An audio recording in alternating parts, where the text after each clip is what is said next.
பார்த்துட்டு இருக்க அனைத்து நல்ல உள்ளங்களுக்கும் இந்த கலைஞர் இனிய வணக்கம். நீங்க பார்த்துக்கிட்டு இருக்கிறது இன்னொரு சினிமா சேனல். வாங்க இன்னைக்கான வீடியோக்குள்ள போலாம். நம்ம எல்லாராலும் ரொம்ப ஆர்வமா எதிர்பார்க்கிற திரைப்படம் தான் மெய்யழகன்னு சொல்லலாம். இந்த திரைப்படத்தினுடைய இயக்குனர் பிரேம்குமார் அவர்கள் அவங்களுடைய முதல் திரைப்படம் 96. இந்த திரைப்படம் மக்கள்கிட்ட ஒரு மாபெரும் வெற்றி பெற்றதுன்னு சொல்லலாம். கிட்டத்தட்ட 6 வருஷத்துக்கு அப்புறம் அவர் ஒரு கதையை தேர்ந்தெடுத்து இயக்க போறாரு. அந்த திரைப்படம் தான் மெய்யழகன்.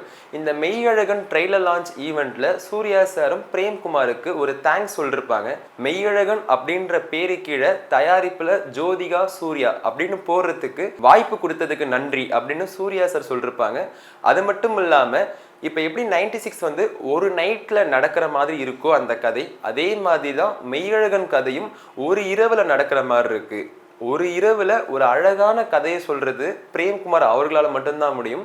அது மட்டும் இல்லாம இந்த படம் பார்த்துட்டு எனக்கு ஒரு மிகப்பெரிய ஒரு சொல்ல முடியாத அளவுக்கு ஒரு சந்தோஷம் கொடுத்தது அப்படின்னு சூர்யா சார் சொல்லிருப்பாங்க.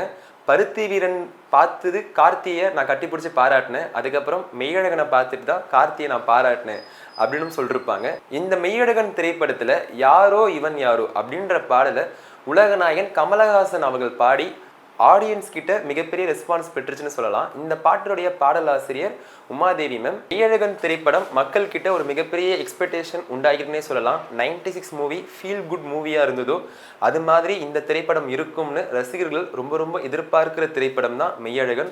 கமிங் 27 இந்த படம் ரிலீஸ் ஆக போகுது. நீங்க இந்த படத்துக்கு எவ்வளவு எதிர்பார்க்குறீங்கன்னு கீழே கமெண்ட் பண்ணுங்க. தொடர்ந்து இந்த மாதிரி வீடியோக்களை பார்க்க இன்னொரு சினிமா சேனலை சப்ஸ்கிரைப்